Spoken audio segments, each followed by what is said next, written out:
All right, we're live. So on the show tonight, we've got Ron Charlton and Kimo Gabriel, and in my honest opinion, probably two of the best walleye fishermen in the state, if not in the region. And I know Chad would probably agree with me on that. So absolutely, they should never be allowed to fish together ever. Right? We didn't do good. We did fish together a couple of times, and we didn't do well. Well, that's amazing. We didn't have enough chemistry. Yep. Yeah. So how are we doing tonight? Good. Excellent. Well, I appreciate you guys coming on.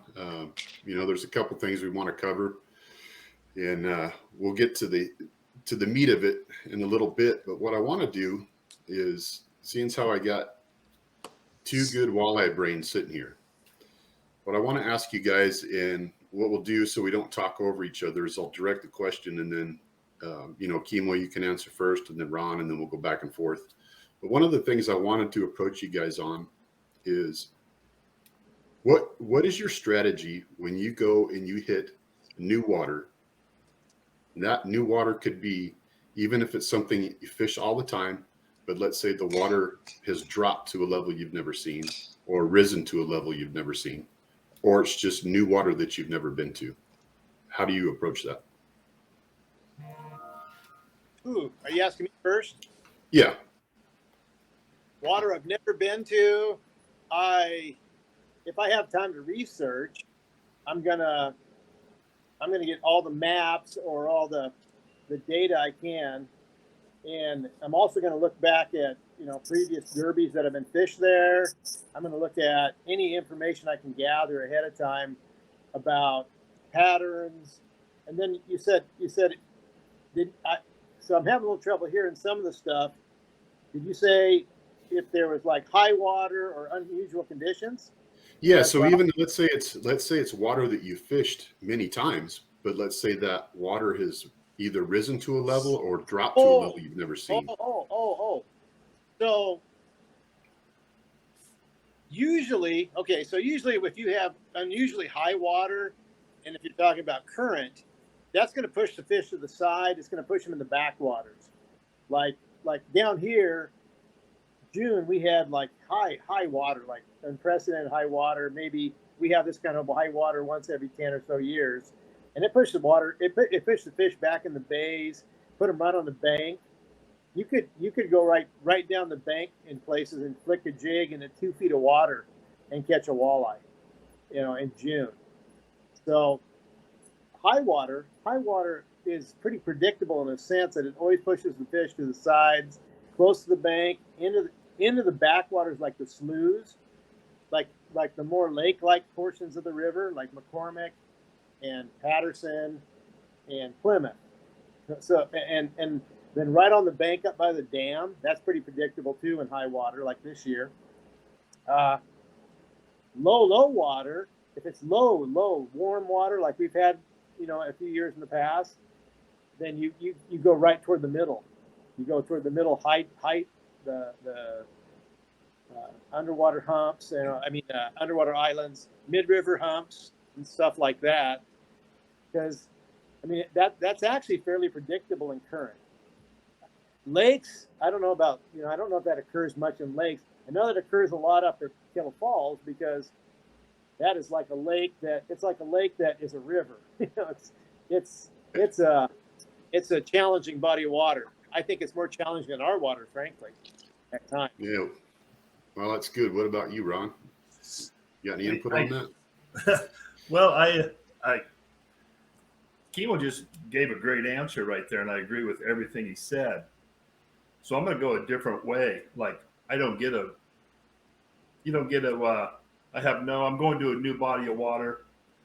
No Google before I get there.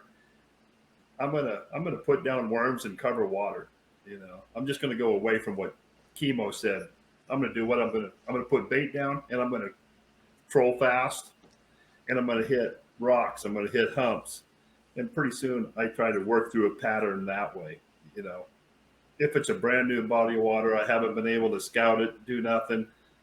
I just got to go fishing. I'm just going to go fishing, and usually I start with worms. because they love worms. Walleye love worms. And then I'll just go. Then I'll for some odd reason. Yeah, and then I'll try to fine tune it with jigs or cranks or pitching or trolling, something like that. But that would be what I would do first. Was I'd put down worms if I didn't know the body of water. But if I go there and I see it's high water, I'm shallow, real shallow. Low water, I'm doing the same with Kimo, hitting the humps. The steep banks. Yeah. As far as the high water goes, let's say, I'll just throw banks out there for whatever reason. We all love banks. So you hit banks, it's high water, warm temperatures. Are you still looking shallow, or are you going to back off and hit some of those deeper edges?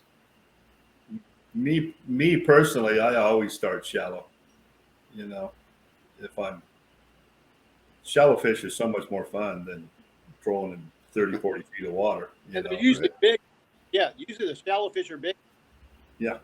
If you're tournament fishing, you want to find big fish. And those fish are shallow. So that's where you got to start. Yeah. So Kimo, how do you hit it? Let's say if you're going into an area like that, what are you looking for as far as electronics go? I mean, what is it that you're trying to pinpoint on your electronics that might give you a hint of, hey, good area, this is what we're seeing as far as fish goes? Are you talking current or no current? Well, let's go current. So current, I'm looking for a place where the current's hitting a piece of structure at the upriver side of it. Like if it's a piece of structure that goes from like 22, 25 feet up to like 12 feet, then like a sunken island or an extended point out into the river, I'm looking at the upriver side of it. I'm going to try to fish the upriver side of it, whether I pull bait down it and like quarter my way back out in the current. If I pull cranks up the outside edge of it, then like slide in and run them from deep to shallow. I'm going to fish the upriver side of any kind of piece of structure I fish. And so in my water, I know tons of those kind of spots, and I'll just like rotate through until I see where the fish are. I don't know if that question. Oh yeah, no, that's good. What about you, Ron? What's your approach on electronics when you're hitting the spot? I'm still very old school, when it comes to electronics. Yeah. Not that I don't believe in the forward facing gear. I like it. It's fun, but I see a lot of guys just staring at their graphs and not actually flipping a bait in, but I do trust my electronics a lot. I use side scan, use it a lot. That's probably my favorite tool now is the side scan. I use that more than anything. And I look for areas just like Kimo does, if it's in current. And I'm more of in the back eddy type of a fisherman than I am in the forward. On top of the break, I'm usually below the break a little bit. But same type of deal.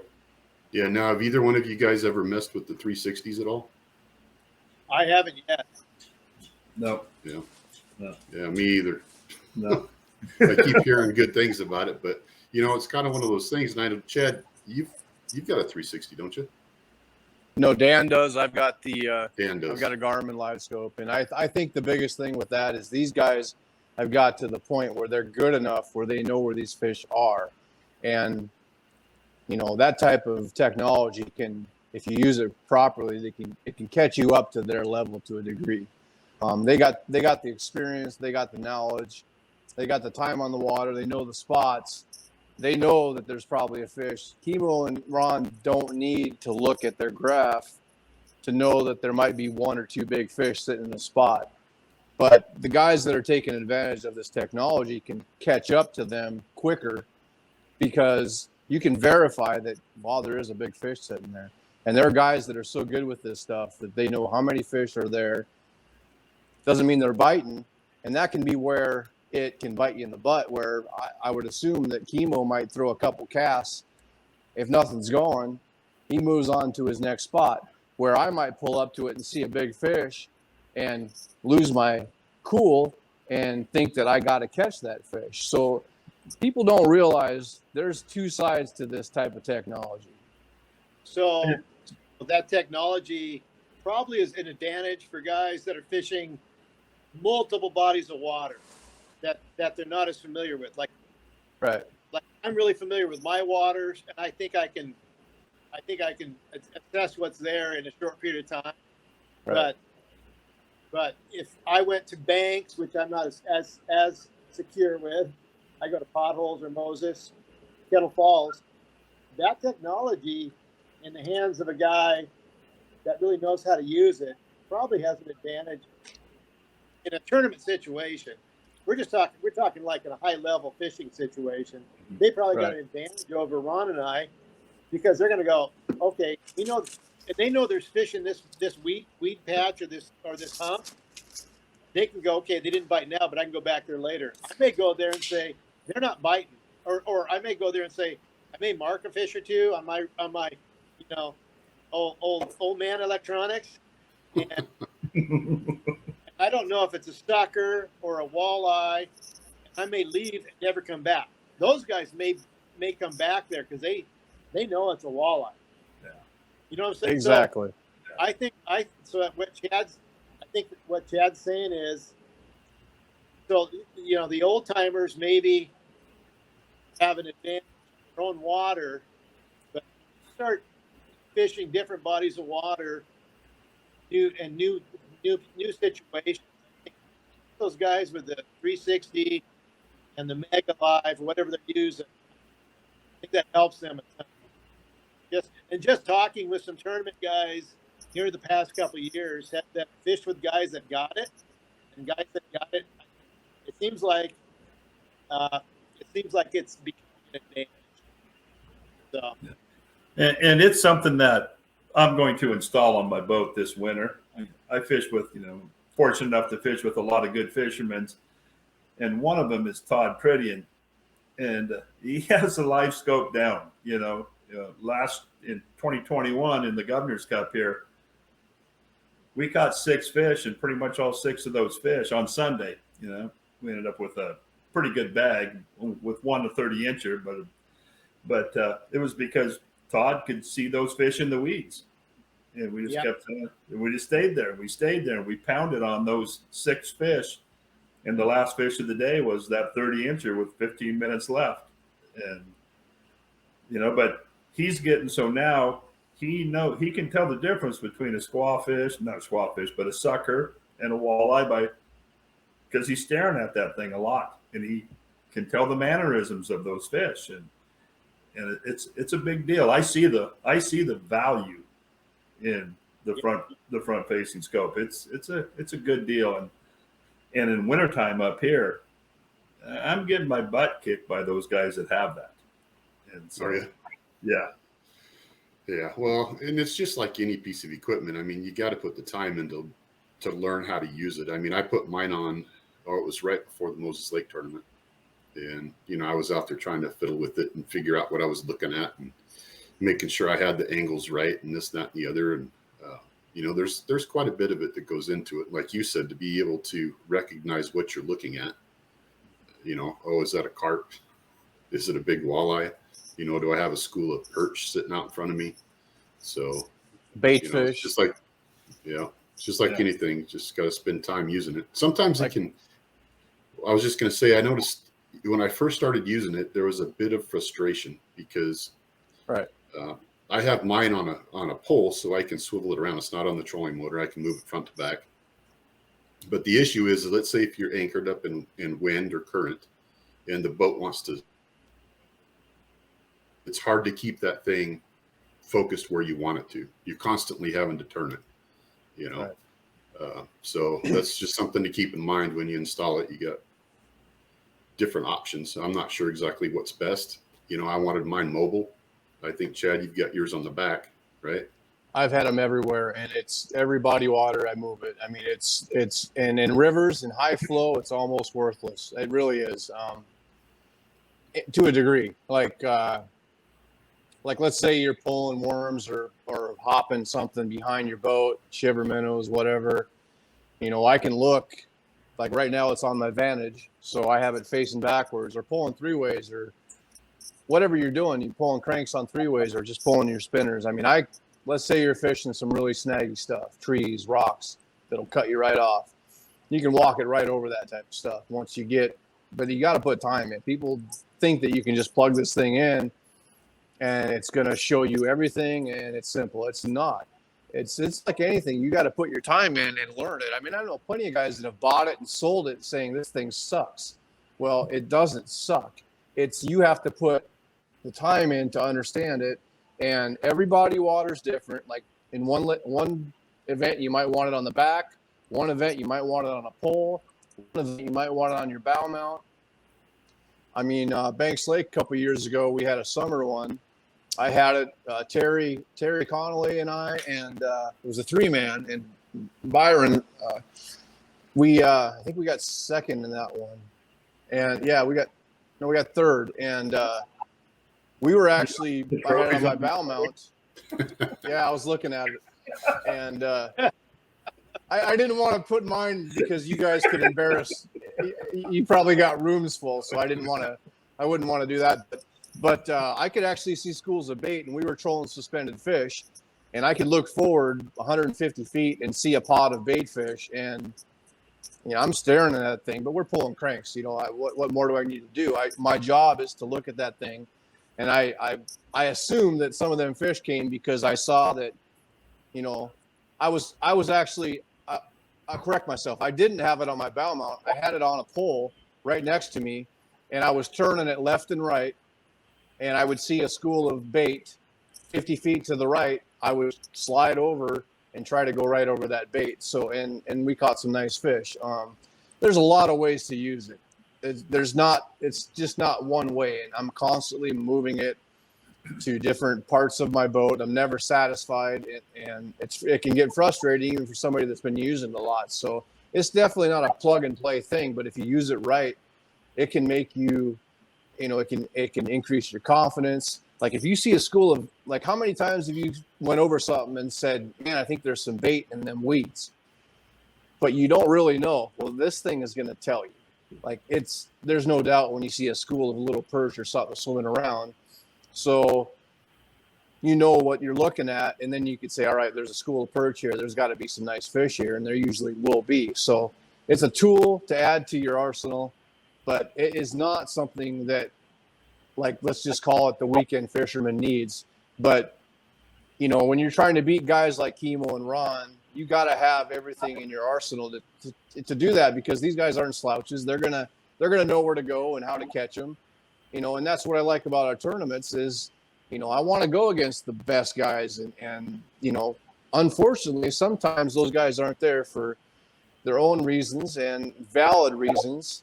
And that's something we might talk about here shortly. But I don't want to go to a tournament and win it because Ron wasn't there or Kimo wasn't there. That feels pretty dry to me personally. Like, I want to be able to say, man, I finally beat Kimo. I finally beat Ron. And I'm proud of that because I know what it takes to do that. These guys they're the legends of our region, and they're the best. And I want to go against them. And it's fun when you finally beat them. Yeah, I remember, I think 2 or 3 years ago when you won our spring tournament down here. Chad won our spring tournament with 65 or so pounds. And came over and shook his hand, congratulated him after the Derby, and he goes, God, I feel like I won 2 derbies today. I won the spring derby, but I beat your ass. Right. But let's just clarify that. I did not beat you. So let's just start talking about why we're doing this. Why are we having slot tournaments when there's no? Kimo would have crushed everybody in that tournament, but unfortunately he couldn't find slot fish, and he released, over 10 overs. So I benefited from the slot tournament, and yeah, great whoopee for me, but he crushed everybody in that tournament, but we found the right slot fish, and we found some decent overs, but it's kind of I will take it, trust me, but he beat everybody in that tournament. Well, but you got to fish the tournament the way the rules are designed. You obviously did a better job, and I got We- lucky. We ran into the we right did- ones. We didn't make the adjustments. We thought we were going to get our right slots there, and we didn't. And so, uh, uh, my hat's off to anybody who says, "Oh, hey, I got to find," because anymore on our river derbies, if you don't get two good overs, not just overs, you got to get two good overs each day and quality slots. Actually, quality slots have become as Right. critical as the overs. Used to be just get two overs and you got a shot. Now it's get your two overs, but where are you going to get your quality slots? And this year, we've been like ran to spots where we knew we would get 18-inch slots just to make sure we got them. And it wasn't good. We didn't get the 20 slots. So it's it's an evolving thing right now. Tough to win derby because here you've got to get all good fish. You can't just get your two overs, wait 50 minutes, wait. That's not the way it is. Hey, Kimo, I'm not sure if it's your microphone or a connection or what, but you're kind of cutting out a little bit on the audio. Well, I'm here in Patero. Oh, okay.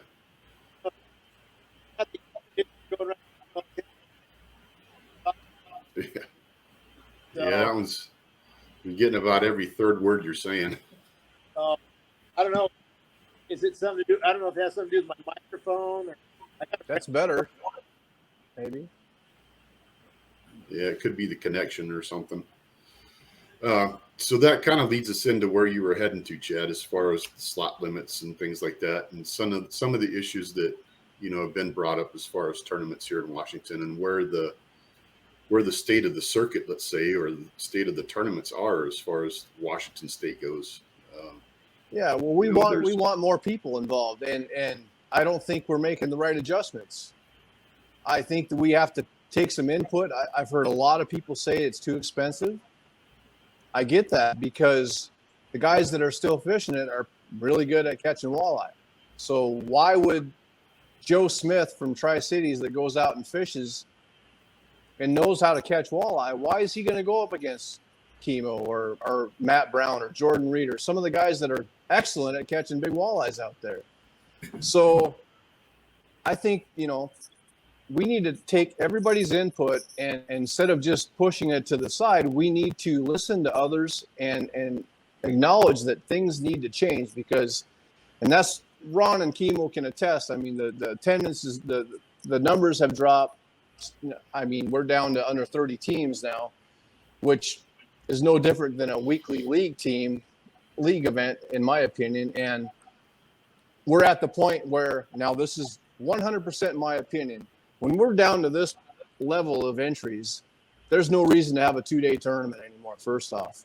That's another thing that I've heard a lot of people that want to fish these things is the advantage of a 2-day tournament is going to go to the best anglers. I don't think anybody's going to disagree with that. But if we want to get more people in these events, a 1-day tournament is going to give a random person from the Tri-Cities a legitimate shot of winning. Whereas I don't think they're going to have that much of a chance in a 2-day event. So when we've gotten to this point where we're only getting 28 or whatever the number is, people coming to our events, it's time to step back and assess the situation.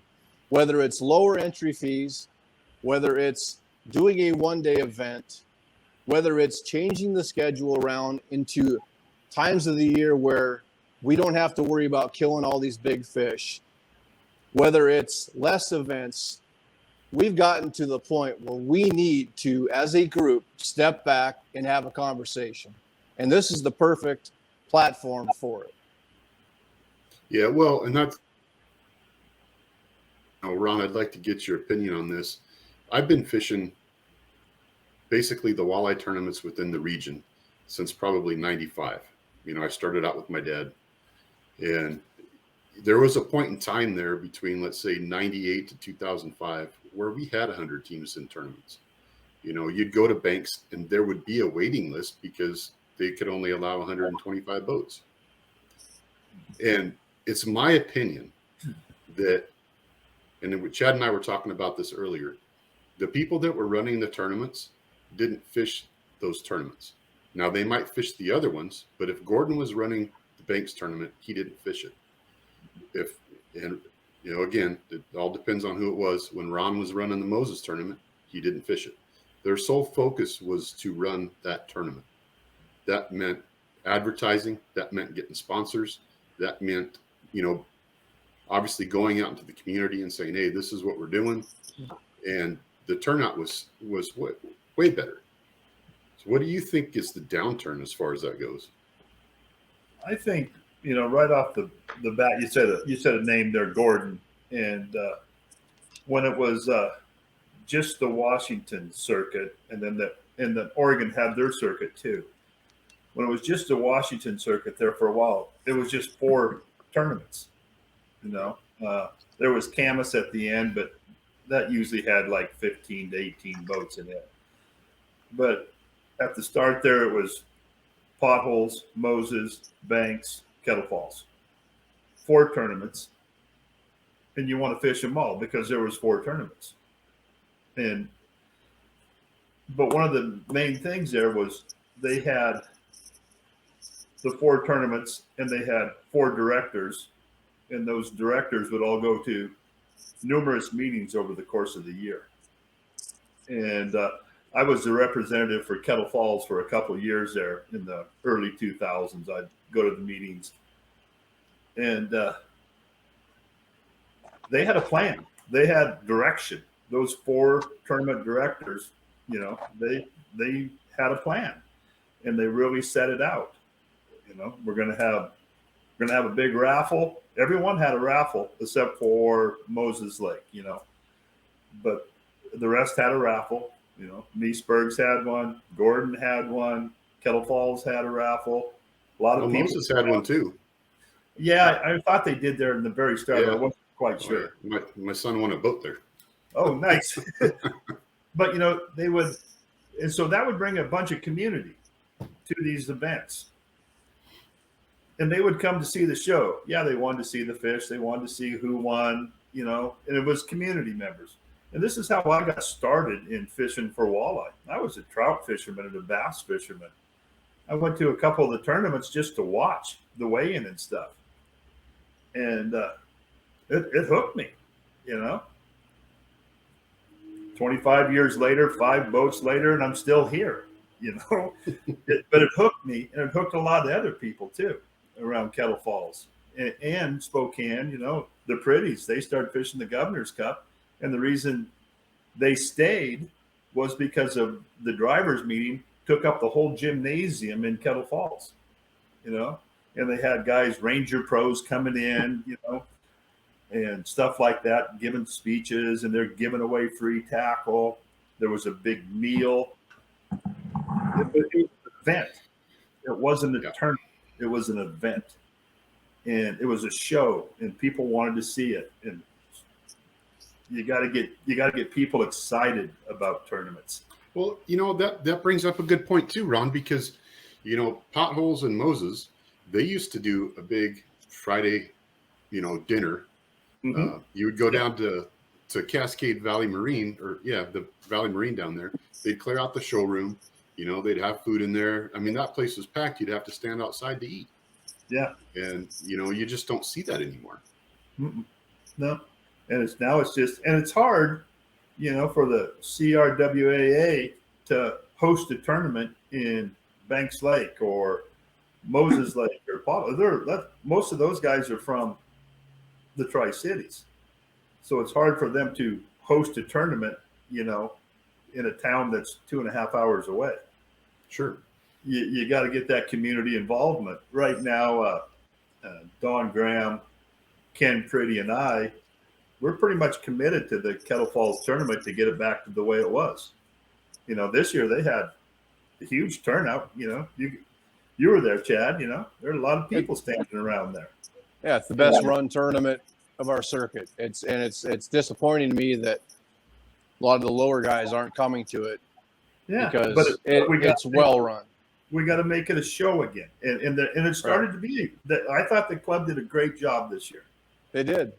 You know, this year, Don and Ken and I we're going to try to help any way we can, whether raise money, whatever, to bring it back. You know, and I think that needs to happen in other communities. You know, Chad, Kimo, you guys have both went to different events over the years out of state, and it was a show. Every place we went, whether it be the NTCs or Fort Peck or wherever, it was a show, you know, and you didn't want to miss it, and you wanted to be back, you know, and so we don't have that excitement right now. That was the thing that drew me to Kettle Falls. You know, the number one deal, and I told Chad this before, was the fact that, you know, we don't know the water that well, but it's because of the way it's ran and the way that the tournament is it's appealing. Whether you're good at catching fish up there or not, it's fun.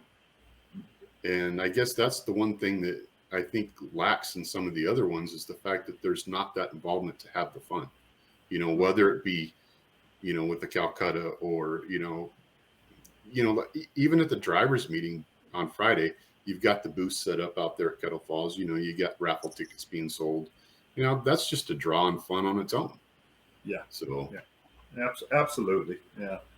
And, you know, we do the balls and chain tournament, you know, and numbers go up every year.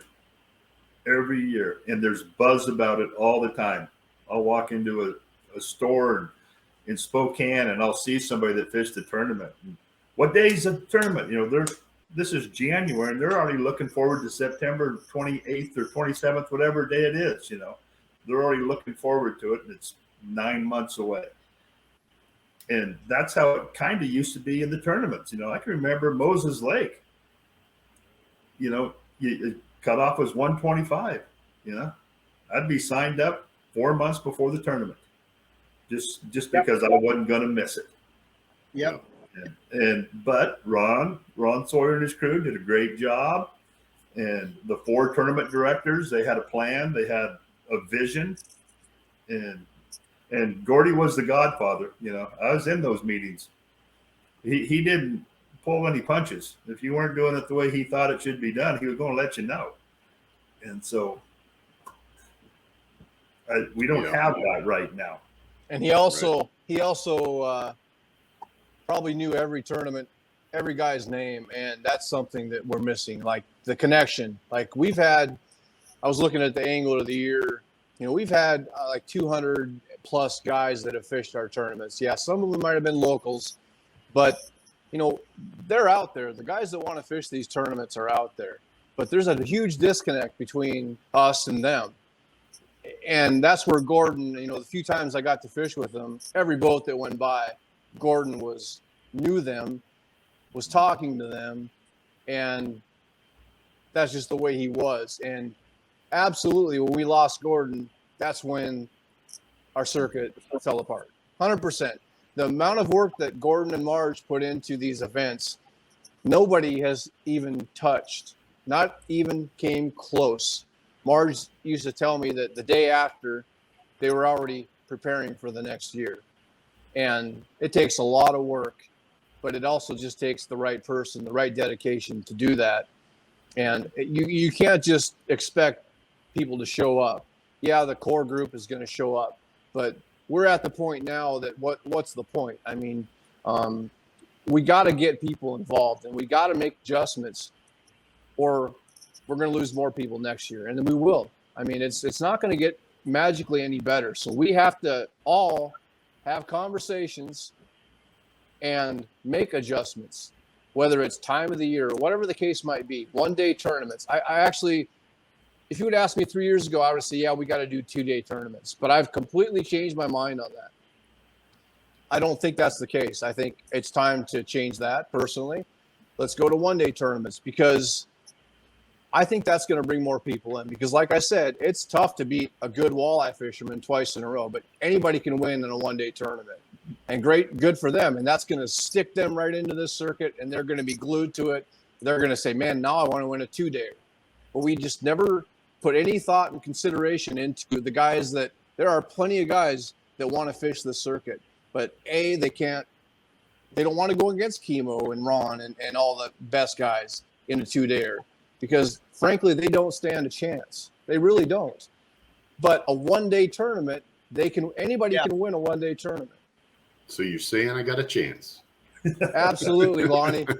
I know, because Ron's beaten me I don't know how many times after day 2.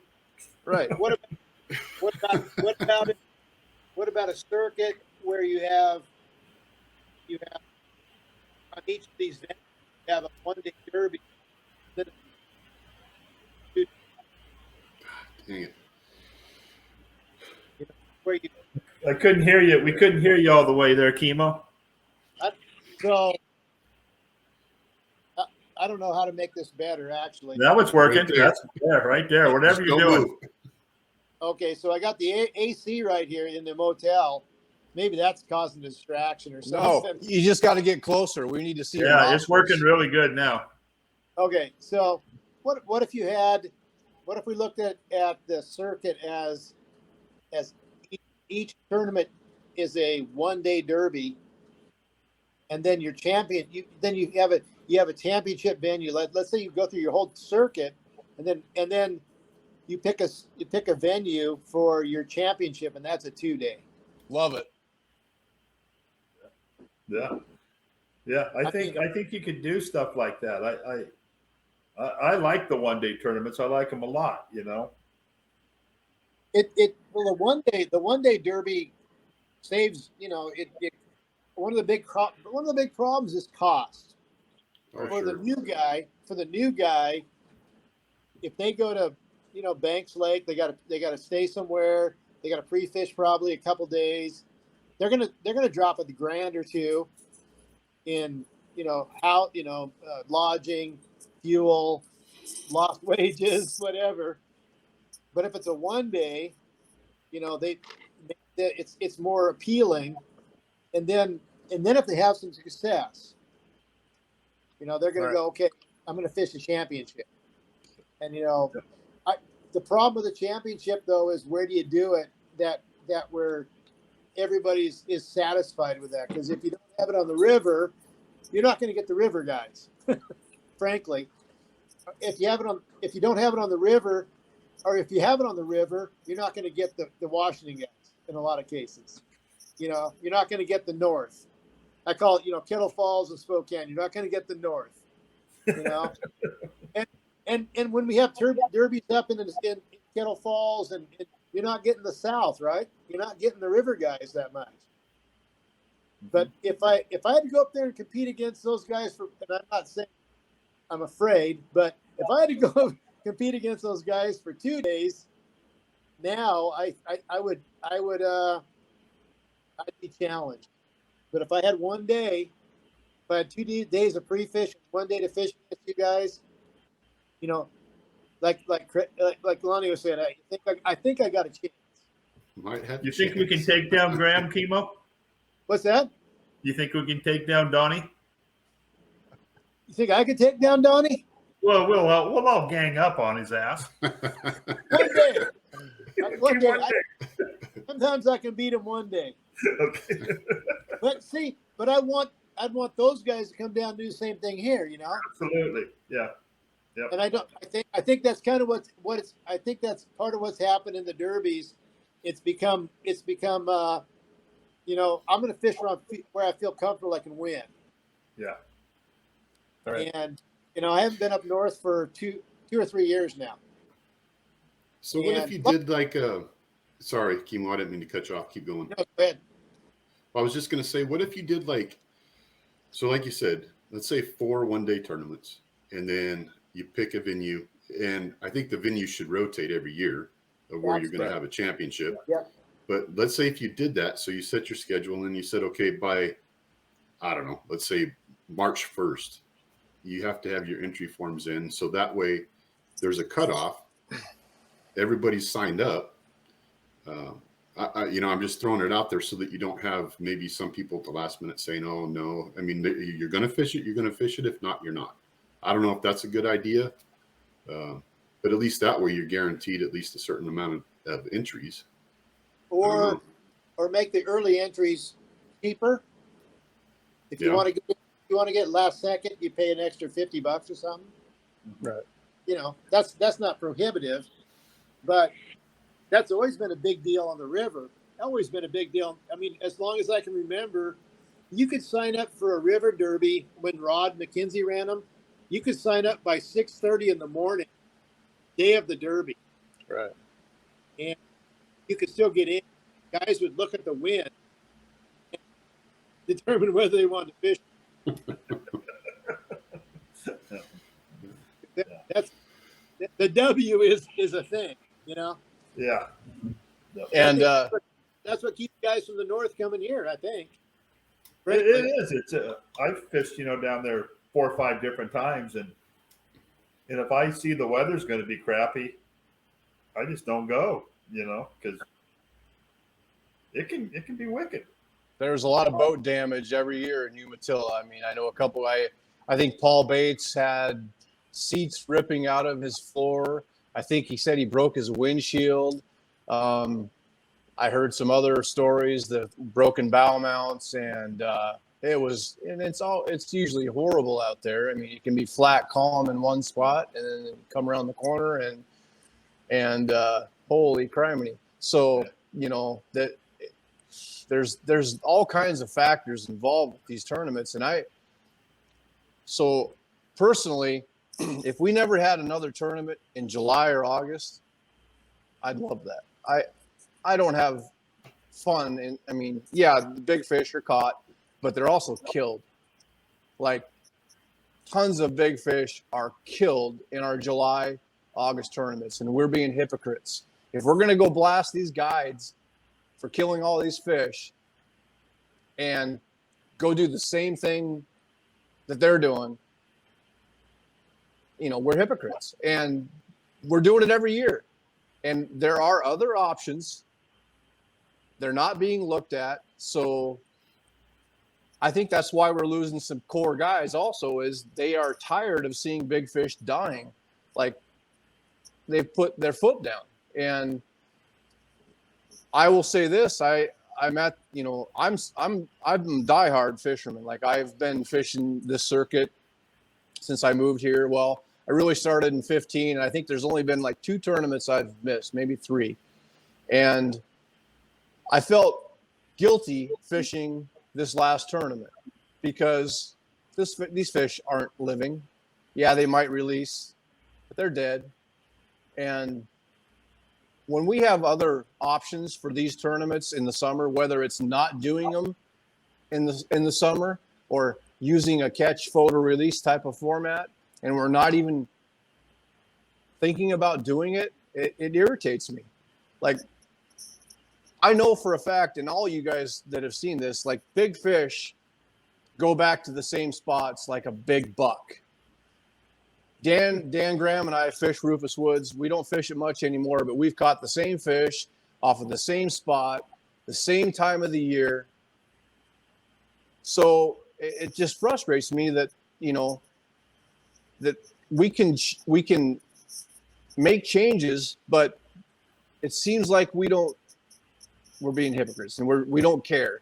Like, and I do care, man. Cause I want that 18-pound fish that I caught a couple years ago, I assume it could be in that same spot February 17th of 2023 because I released it. I remember you catching that fish too. Yeah, the biggest fish I've ever caught in my life. Kimo was the only other boat nearby, and there was no hesitation. Dan and I had an unbelievable weekend, and we didn't catch many fish, but we caught 9 walleyes in 2 days, and the average weight was 12.6. It was 113 and a half pounds. We caught multiple teeners. Caught a 16, a 17, or a 16 and a half, and then the 18, multiple 15s. And the biggest one of the day, Kimo was nearby. And he came over and he said, "How big was that one?" And like some big shot, I said, 18 pounds. And I'm sure that fish is dead now. But, for a couple years, I was just hoping and praying that at prime time, right as that sun was setting, that fish would be in the same spot. But unfortunately, it probably lived its entire life, and it's at this point maybe gone. So, but I'm fine with that because I had a chance to catch it again, and I've never once regretted not keeping that fish. Oh yeah, yeah. I feel the same way. I'm frustrated that we used to have a format when Rod McKenzie ran the derbies, and I got ultimate and total respect for Rod McKenzie because he would shut down a derby if we had over the allotted mortality. I think the game department. I don't even know what the game department allows now because they because of no limit and all the other stuff that's going on with walleye in Columbia. I don't even know if they care. If is that working? Can you Sort guys of. hear me? Can you guys hear me? Get a Yeah, little I don't know, closer. man. Pull a little closer again. I'm right here. That it really works fine when you get close. It Okay. does. When Rod McKenzie ran the derbies, one thing that he would make sure he did was the fish were put in water when they were brought up, and they checked to see if they were alive or not. And he never had more than 10% mortality in any derby, even in the August or the July derby we just had, and he even had a derby in Labor Day, and he never had more than 10% mortality. And he would get frustrated with guys that brought in dead fish, but he always had them. Can you guys hear this? Yep. Oh, yeah. It's Yep. good. Yep. When you brought your fish in, he would always keep everybody down at the dock, keep fishing live well. He'd only let 2 anglers up at a time, and you would dump your fish into a tub with water, and your fish swam around. And if they were in good condition, then they were taken out of the water and weighed.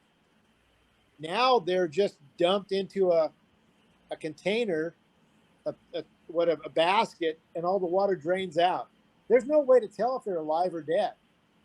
You have no way to tell. So, it's more of a bass format, I guess.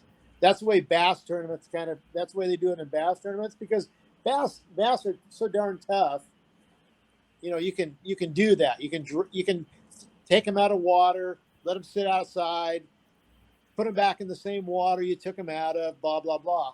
But the way Rod used to run the derbies, you put your fish into the water. Their condition was assessed. Then they were taken out and weighed. They were only out of water briefly. So, And did they have a recovery boat? yeah. So they also had the live relief boat, which had a huge tank with pure oxygen. Oxygen was pumped into the water, Right. and they did various things with they did some fizzing. They did and I don't know if they did weights on the fish, but they had people down there constantly monitoring the fish. And then once if they were in good condition, they were hauled out to the river and released in the main river. They weren't like put back into live wells or hauled back down to the boats like they do now. And then again, that's kind of a bass tournament type of technique, because bass are so tough. Walleye aren't that tough. If they don't have enough oxygen, if the water gets too warm, there's not enough oxygen for them. And I've seen this clear back to like 2017 when we had the championship at Tri-Cities at Columbia Point, and I saw it in a couple other derbies as well.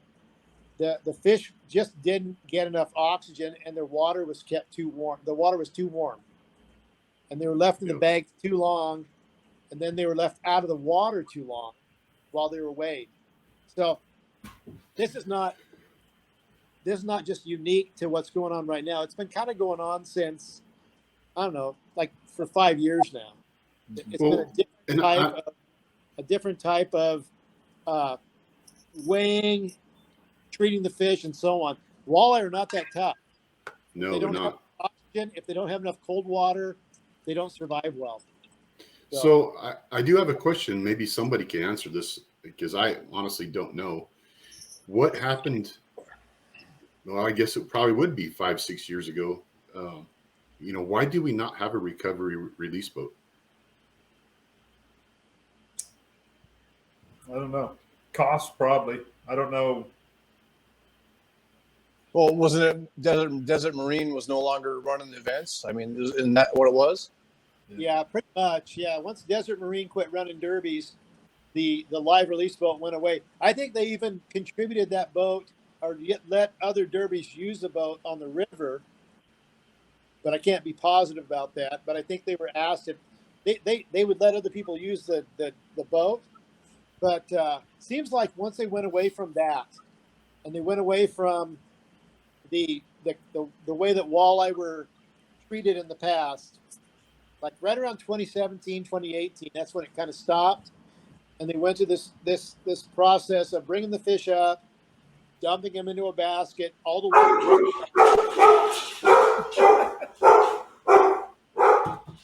Settle down there. Company. So Ron, correct me if I'm wrong, but Kettle Falls, they have a release boat, don't they? No, they don't. No.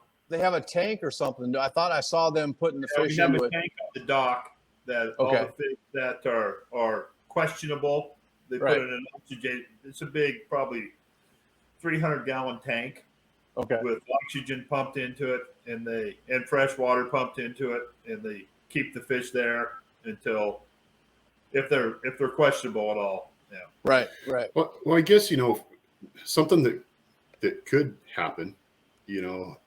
I know that there's recovery release boats that are available. It would take some coordination and maybe a little bit of money, but if people are willing to put the money in as far as either through donation or you're taking it off of the entry fees for the tournaments to either rent or to eventually buy one. I mean, if this is something that we want to keep going, we want the tournament to keep going, we want to be successful at it, I mean, that's a tool that we should be utilizing. Yeah, Exactly. Either that, or we go to, your catch, photo, release. I mean, you don't really have a lot of options because, I'll put it point blank. I don't like the system that we're using now, where you go up, like Kimo was saying, we put it in a basket from our live well, they weigh it, we put it back in, we go back to our live well, and then we just go out and dump them. right. Because for one, there is absolutely no there's no responsibility for those fish to be kept and released properly. Right. Now, Well, You're right. there's no check. This is what those fish become. right. If you dump them in your bag, they're covered up with a plastic cover of what keeps their weight. Right. It's so most of them fish will swim away, but they're so lethargic and beaten up after, like, typically a July tournament, it's 100 degrees plus, and typically the boat ride, let's say you're running 30 miles upriver or 30 miles downriver, that boat ride back is very rarely smooth. And even if it is smooth, those fish are not getting fresh. You can put it on a recirc, but they're not getting fresh oxygen. And like, for instance, in our last tournament, we were probably 15 miles downriver. Our fish were all fine, and it was a little bit rough, but not horrible. And I put my live well on recirc, and when we got back, yes, my fish all released, but there's zero chance that I believe that those fish lived. They were in horrible shape. I hope they did, but they were in tough shape. And we've went through different formats. There are negatives to the catch and release type of format also, but the positives, in my opinion, completely outweigh. Let's talk about some other different circuits. Like let's talk about the way the Montana Governor's Cup is run. We talked to Whit and Carly a few weeks back, and they have weigh boats. Mhm. They have GPS coordinates of where your weigh boats are, and you can fish all day, and then whenever you feel like it, go weigh your fish in and release them. I fished that tournament twice now, and it runs. Right. Tell us about your experience there. Yeah, Kettle Falls used to do that with weigh boats, and but I did that twice at Fort Peck, and works great. It works great. The weigh boats are fast, they're professional. They weigh your fish, or don't weigh them. They measure your fish and get your card. You're in and out real fast, and you're back fishing. Right. Yeah. So there are other options available, and if we're going to have these tournaments when fish mortality is at its highest, we need to be stewards, because let's face it, Washington, Oregon, Fish and Game aren't doing anything for this fishery. So we need to step up and do everything we can, because when we go out and fish these tournaments, these guys are pretty dialed in. They're going to come in with 30-plus pound bags, and I don't feel like a lot of these fish are surviving. And it's a gut punch to somebody like myself that I actually care about the fishery, and I want to see it get better and better. But in the last 5 years, I have not seen it. There's always good fish, trust me, but it has definitely declined, and we're not helping it any when we're going out there and killing these fish also, because it's as hard as you try to keep these fish alive, whether you're putting ice in your live well and constantly, like I know Kimo used to put pool noodles in his live well to keep the fish from sloshing. You do everything you possibly can to keep these fish alive, and all we got to do is change the way we do this. Like, either not have a tournament in July, or when it's 100 degrees, whatever the time of the year is, June, even late June, July, August, or go in a different format like the Montana guys do it, or let's talk about AIM. So AIM, they have divisions back in Minnesota, Wisconsin, the Dakotas, and potentially expanding at some point. And they would, the way they do it is everybody has to have the same measuring board, like they use the Judge. Everybody has to buy their own cameras. They can't use a cell phone, and everybody is given an SD card, and they go out, take photos of their fish, right on their scorecard. Then they come in for the weigh-in, and the tournament directors really quickly determine, hey, we need to really focus on this top 10 team, these top 10 teams, to be sure that they're accurate on their measurements. And it doesn't take that long when you have a couple guys going through the photos, and that's how they run it. And the fish mortality rate is extremely low, because that fish at least has a fighting chance after being caught and released. Like, there's a lot of people that do not subscribe to the fizzing technique. Like, it does not actually work. Like, yeah, that fish might look like it's great, and I don't know the answer. I've heard from more people that I trust, like Dan Graham, that say you can fizz all the fish you want, 90% of them are dying. And there have been studies done that say that. But if you catch a fish and you're very quick at it, let's say you're fishing in 40 feet, catch a fish, photo, release. That fish has a chance to survive. If you can, not fizzing a fish is way better than fizzing it, if you have that option, right? So I just read some studies, because we discussed this. You guys talked about this in your last podcast, and there's some information like thrown out there that fizzing doesn't work. That if a fish is caught deeper than 32 feet, it dies. It's gonna die. I heard that. So I tried to look up some stuff in the meantime, and there were some studies. There was a study done in Wisconsin recently. When I say recently, like 2018. It's hard to find data. It's hard to find hard, like accurate information. But some of the stuff I read indicated it actually was done from a derby up in Canada. I think it was Lost Mountain Reservoir. Is that sound Last like Mountain? Last Mountain. Lake. Yeah. They did a study at a derby there, and they collected a lot of fish, and they fizzed some. They also used fin weights, because that we've tried, using weights on the fins to keep the fish upright instead of thinking that if we just kept them upright, they'd be able to keep, getting oxygen through their lung or their gills. And then they also just did nothing. So they did nothing with a third of them. Like they had 45 fish they sampled, and interestingly enough, the fizz fish, what they called, they had another word for fizzing, but the fizz fish actually, most of those swam off in their study. The ones they used fin weights, not as many of those swam off. And the ones they did nothing with, because this was like a September tournament, so a lot of fish were caught deep. And they also used metrics. So, I mean, they said like 10 to 15 meters. So that's like 30 to 45 feet, right? Yep. And that's where a lot of fish were caught. So there wasn't like you don't know how many died afterwards, right? Exactly. And that's the issue, I guess. But and I know that in the derbies we had in the past on the river, fizzing was kind of trendy because the fish could upright themselves and swim off. But whether they survived or not, who knows, right?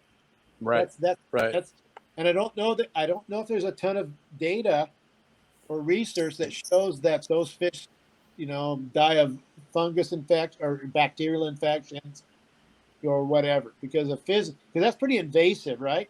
You're shoving it into their abdomen. Right. But, Be right back, Lonnie. Yeah.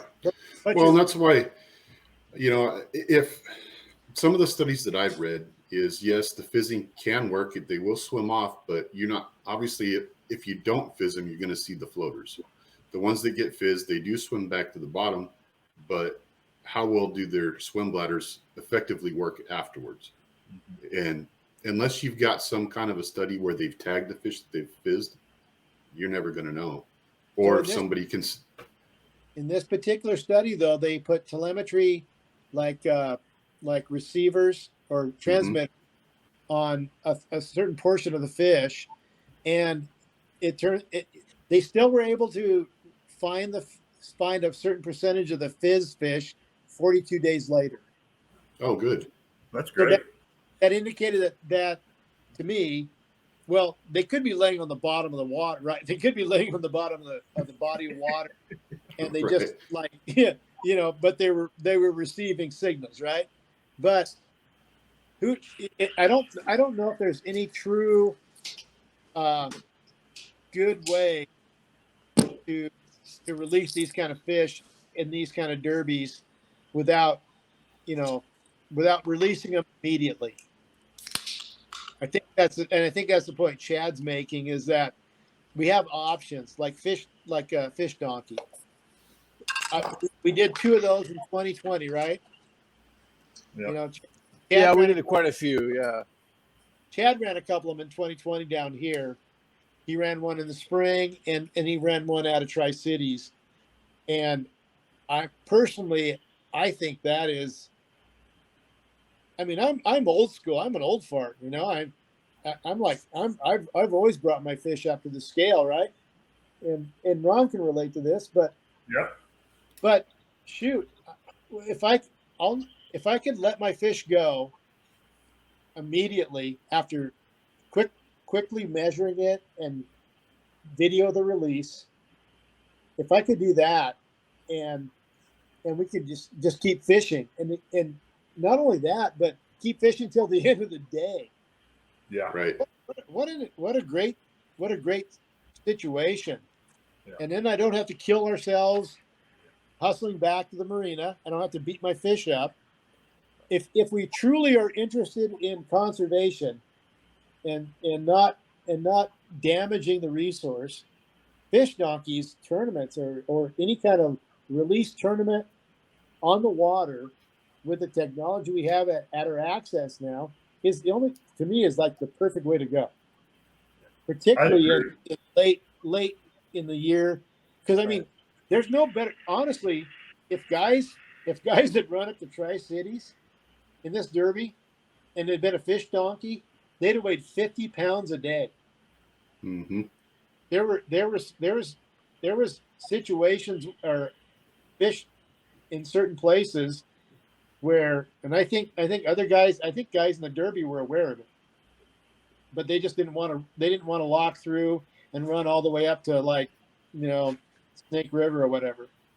But if they'd been willing to do that in this derby, if the conditions had been right, the weather had been right, I think there'd been 50 pounds a day in a fish donkey.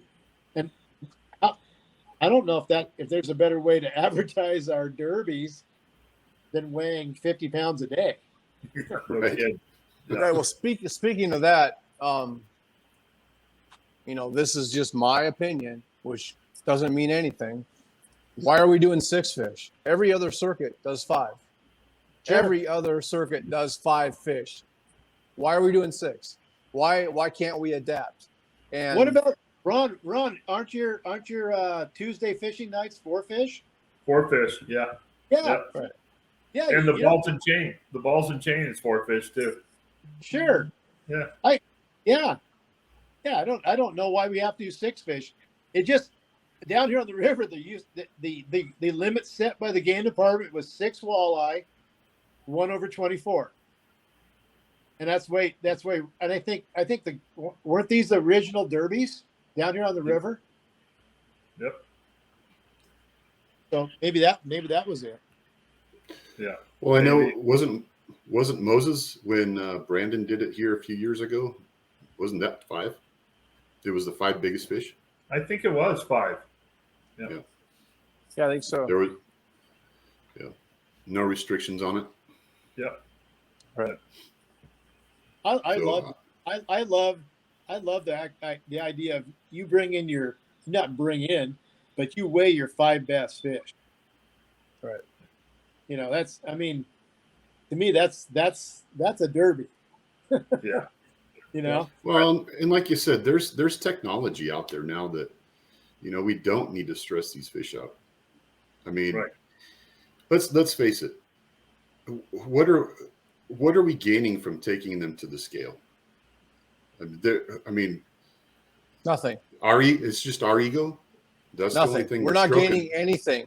We're not gaining anything. I mean, you can take a photo of a fish in your boat and show the beautiful background of Kettle Falls or the heavy current of Umatilla. You can sit behind the dam and show, Kimo could say, look at my 33-incher that I caught right behind the dam. And it's just as pertinent as walking up to a stage and holding that fish. I don't understand that. Like I say, I want to see these fish survive, and we're not giving them a shot to survive in these summer tournaments. Like, as far as I'm concerned, why don't we have tournaments in December, January, February, March, April, May, June, or whatever? But, Well, here's why are we another thing, doing though. them in these hot times of the year? Here's another thing, though. If you had it to where you were doing a catch, photo, release, fish donkey, whatever you want to call it, that also takes the restrictions off of some of the people that may want to enter the tournaments, but they don't have a big enough boat or a big enough live well to be able to do that. Right. So 100%. now they're Good restricted, point. so they can't do it. Good You point. There was years ago, there was a little 13 or 14-foot boat that won Moses Lake that didn't go more than a mile away from the launch. And they had one of those big coolers strapped to the front so that they could keep their fish in it, and again, yeah, he said he burned like 2 gallons of fuel the whole time, and he crushed everybody, And So, I really like the fish donkey aim, what they do on those, just because I'm like Kimo. I don't want to touch the fish. I want to catch the fish, take a picture, let it go. I don't want to babysit fish all day. And Yeah. when we're going back to the visit and stuff, for the last 10 years, I say put the fish in the live well and don't touch it until we weigh them. You know, and Right. because I feel the more you touch fish, the more sick they're going to be. I think I've used fin clips once. I've fished maybe 5 fish in my life, and it didn't ever seem to help. The And sad so thing, I've sad thing is, always, a lot of guys just did that just to get them to the scale. They Yeah. did the thing, they did the weights, and those fish probably all died. Exactly. A lot of guys, like a lot of guys, do all kinds of. I mean, I remember in my boat, Dr. Greg Osborne would he'd have his head in the live well half the day, you know, babying these fish and trying to, you know, and it was frustrating, and it also wasn't necessary. It was necessary then, but it's not necessary now. That's the point. We Right. have the ability and the technology to keep these fish all alive, and that should be our goal. I mean, that should be our main focus, is the preservation of this resource. Even though the game departments and well, your governor in Washington, you know, thanks. yeah, I mean, he's yours. I mean, no, we can't claim we have a better one though, honestly. So No, Yeah. yours is horrible. It's a too. tie. It's a oh tie. god, he's hideous. But but nobody in the government or the game department. Well, the game department, actually, the game department and Fish and Wildlife, they don't care. They don't hate walleye. You know, they really don't. But I won't even get into how I know that per se. But Their hands are tied. exactly, it's become political. It's become a political issue rather than a biological issue. But our issue, our focus should be on preservation of this resource that's obviously pretty awesome. And if we can figure out ways to attract more anglers first to our love of tournaments and love of competition, plus present a way to do it where it's positive for the resource. You know, whether we have a derby in August, because honestly, July and August is some of the best fishing of the year for big walleye. You know, and it's cool to catch a bunch of these fish, but like Chad said, if we're just going to kill them all, it's stupid. Yeah. And it doesn't. It reflects terribly on us because we're supposed to be the stewards, right? Yeah. So we got to get beyond that. We got to get beyond hauling them up on the stage. We got to have a program that attracts more anglers, but also is positive for the fish and the resource. So that's a hell of a challenge, I think. You know, at this point. It is. There's no doubt about it. It is. Right. But I think that I think there's a way to do it, and we got to get that point out. We got to get that information out and get enough people to be on board with it. We have the best walleye fishing anywhere. Nobody knows about it, even with today's social media. But you know what I want to see? I want to see Kimo Gabriel next March with his 62-pound 5-fish bag on target walleye, because that man can do it. But we can't until we adjust. It's too bad it's going to be for second place, though. Awesome. I wish. Yeah. Yep. That's cool. Yeah. I agree. I do too. I'd be happy to be second place with that. Yeah. Well, Hell, I'd be just happy to be in the top 10 on one of them. Yeah. All right, Chad, you got anything else? No, hey, I really appreciate you guys. You know, I'll be honest with you, I'm taking some heat over this, and that's fine. The one thing I'll take all the heat I can take, but I know the man up above, Gordon Steinmetz, is looking down and saying, "That's right, buddy," and that's exactly what he would say. He'd be happy about this discussion, and I have no ill will against the guys running. I consider them friends. We got to all work together here and make adjustments. Like, it's evolution of walleye tournaments. Yeah. Weigh-ins are a thing of the past. It's a lot more work doing different types of formats. It's a lot more work. I understand that. These guys are busting their ass to make what we have work. But we got to move on. We have to make adjustments, and we got to take everybody's input. We got to get more people involved. So we need to use this type of format. And I thank Lonnie for getting back into this, because, he did this 5-6 years ago, and I was frustrated that it went away because, I remember listening to the podcast he did 5-6 years ago. Kimo was one of them, and he actually mentioned my name, and I was kind of blown away. It kind of felt like a rookie in any sport that a legend had mentioned his name. It was like, wow, that's pretty cool, man, because I never ever expected to win a tournament out here against these guys, and I did. And so it was just like one of the best feelings I've ever had to have someone like him say, hey, he's got it, he's good at catching walleye. And sometimes I'm horrible at catching walleye too, because look at the statistics. I either crash or burn or do well. But the point is, we got to look at everybody's input, and we have to get more people involved. So whatever that might be, whether it's changing our format, changing how we do our tournaments, moving them to a one-day tournament, trying some fun tournaments where maybe it's like they used to do in the past. I've heard about the one plug tournament. I've never been involved with that. What about the group that does the big fish tournament at potholes, where every hour you weigh in a big fish and you get a chance at a huge prize? We have to look at different avenues, because I've watched our participation dwindle to a point of you can win the tournament and break even because you're taking a couple days off of work and you're breaking even.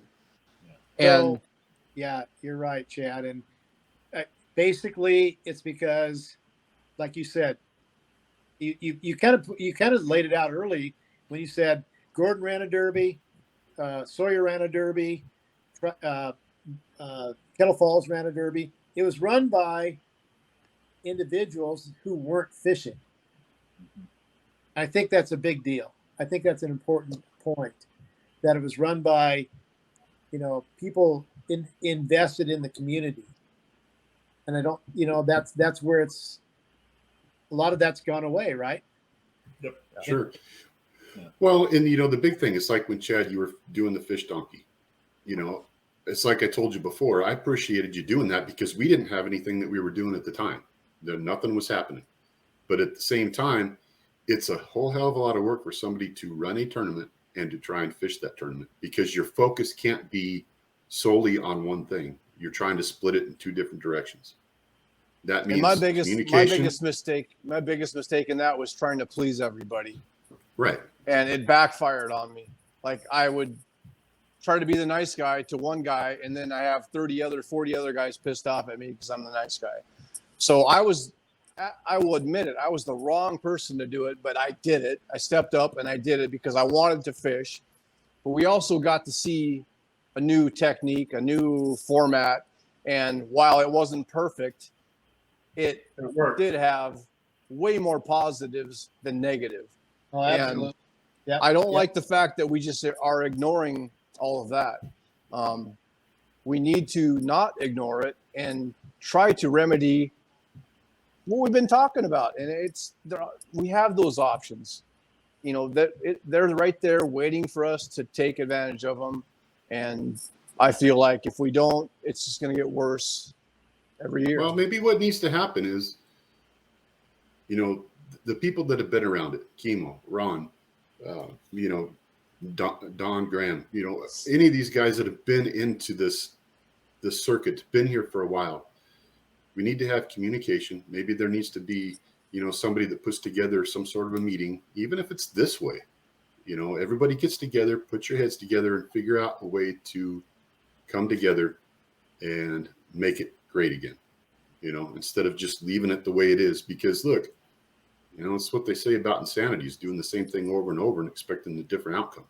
Right. Well, Walleye fishing, it's become way more popular, right? I mean, in the last 5-6 years, walleye fishing has become, put a number on it, put a multiplier on it. It's become way more popular here. Correct me if I'm wrong.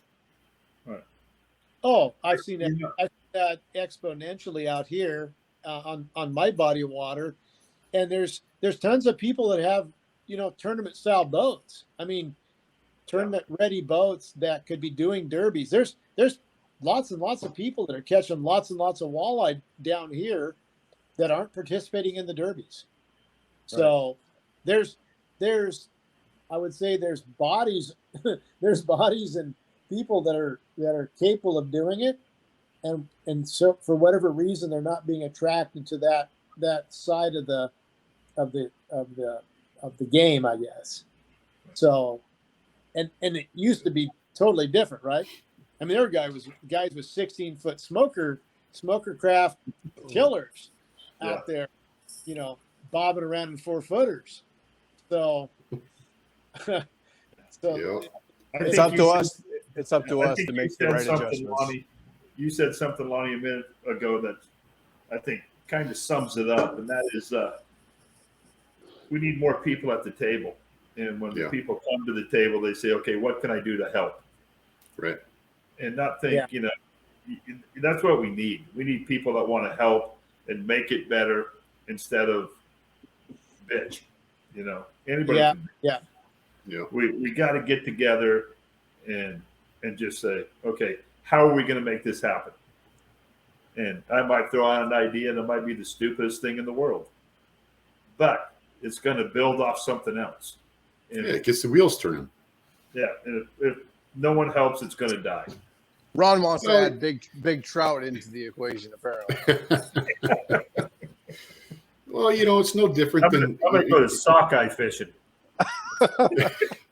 Yeah, I look at the people that run other organizations, whether it be, like the Rocky Mountain Elk Foundation banquet or Ducks Unlimited. So when they start their process for the banquet, it's like, Chad was saying with Gordon and Marge after the tournament, it started the next day. So as soon as that banquet was over, it's a year-long process to get everything put into place, getting sponsors, getting people to, come out and help with the raffle, getting donations for the raffle. I mean, you're starting at that point in time and working to that next event. It's not starting a month ahead of time and then, now we got to scramble and see if we can get sponsors or whatever. And I'm not saying that's what's happening, but what I'm saying is maybe there's just not enough people involved. Right. I think that's what it is, Lon. I think there's not enough people that want to help. And I get it. Life's busy. Sure. Yeah. But here at the same time, though, I don't know that, and it could be my own, me being naive or whatever, but I also haven't, for one, I've never been approached. And two, I don't see where anybody's asking for help. So in order to get that help, something's got to be thrown out there. Hey guys, we need help with this. I know they are now. I know they're asking for help now. Good. Yeah, I know they want help at Banks, Kettle Falls. We're going to help there. I'm sure Moses needs some help.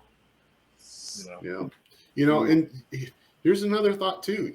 We've got a sports radio that casts throughout the region, really, and they do a Saturday show. They do a Saturday fishing show. Yeah. There's no reason why we couldn't call up and say, "Hey, is there a possibility that we could get a spot on this?" Who's this? Who are you talking about? We got going on. What's a sportsman show. A podcast or what? What are you talking about? A podcast or something? It's on the radio. Yeah. Oh, on Saturdays, you said? Yeah.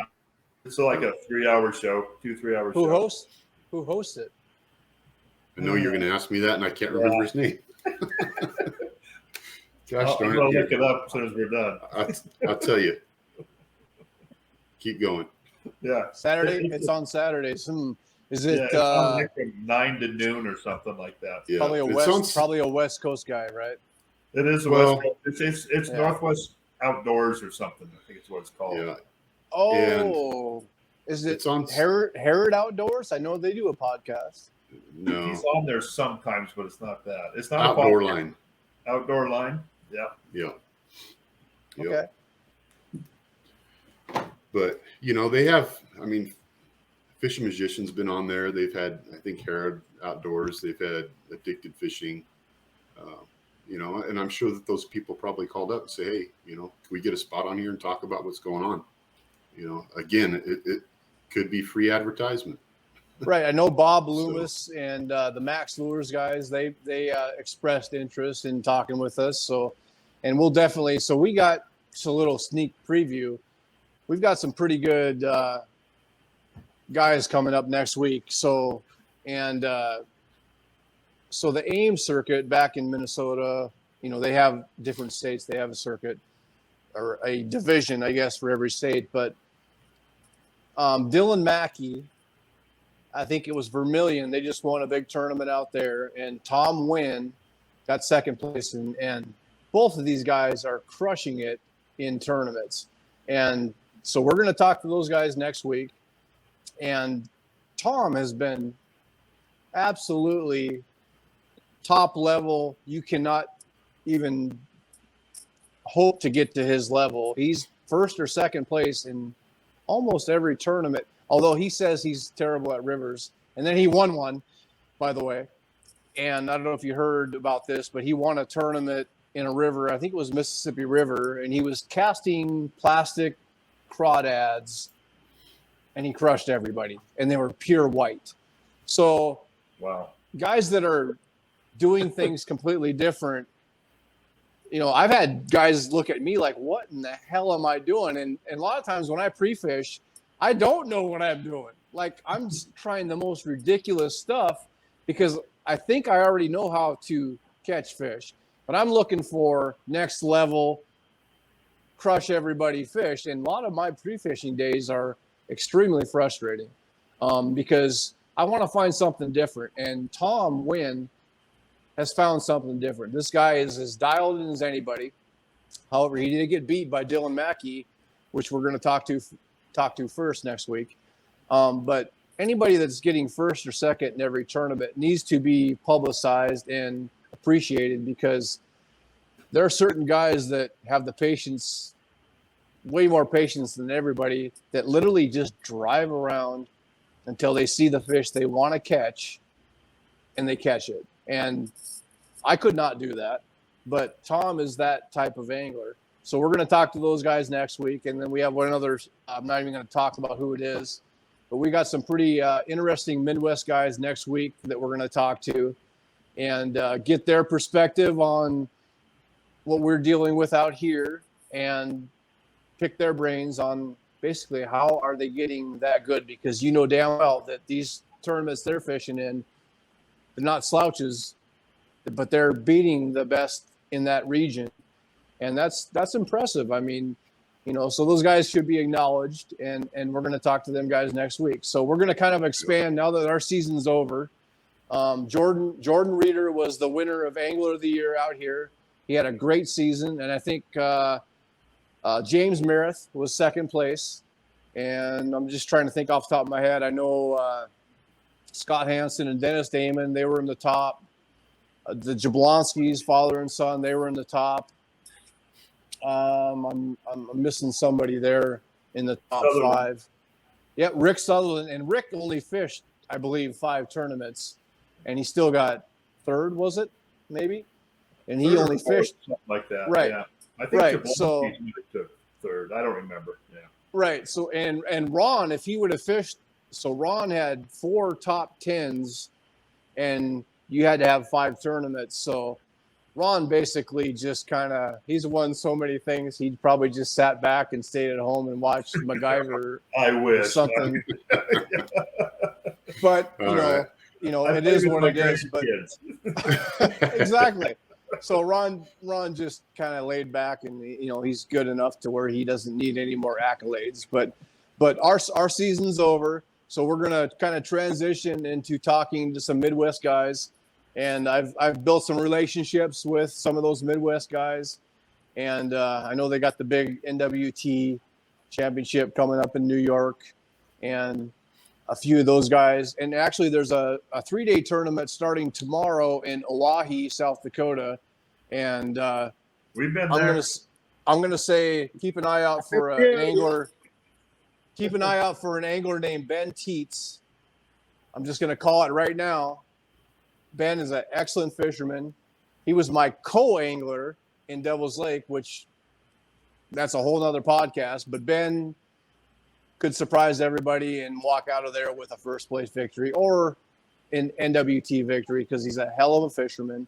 So we got some new guys coming in from the Midwest in the next few weeks, and we're going to talk with them and get their perspective on the tournament scene. But I appreciate you guys sitting down, Yeah, and sure. this is by far our longest podcast, an hour and a half. So thanks for your time.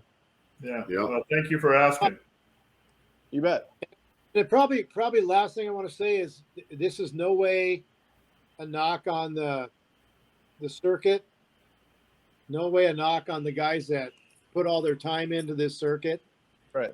It's just I think that's probably the biggest idea or the biggest thought we should have is we need to have discussions. You know, we need to talk about stuff, and you know, I totally appreciate the guys that put all their time in to running the circuit. I appreciate their time. I appreciate those guys up at Kettle Falls for what all the work they do. So, you know, I think we all just want to make this better, right? Yeah. Oh, yeah. And then Well said. Yeah. That's So kind of if I the gotta take the heat, that's fine. Just throw it on me. I'm fine Yeah. with that. Yeah. We'll give it to you. I'm put all the heat on you, Chad. I have no problem. Yeah. Hey, Ron, I know you got to take off, so Yeah. appreciate it. Okay. We'll get you Thank on you guys. Yeah. Thank you guys. Appreciate it. It's fun. again. Okay. Good seeing you, Ron. Good seeing you, Kimo, buddy. See you guys. Chad, awesome. All right. Thanks.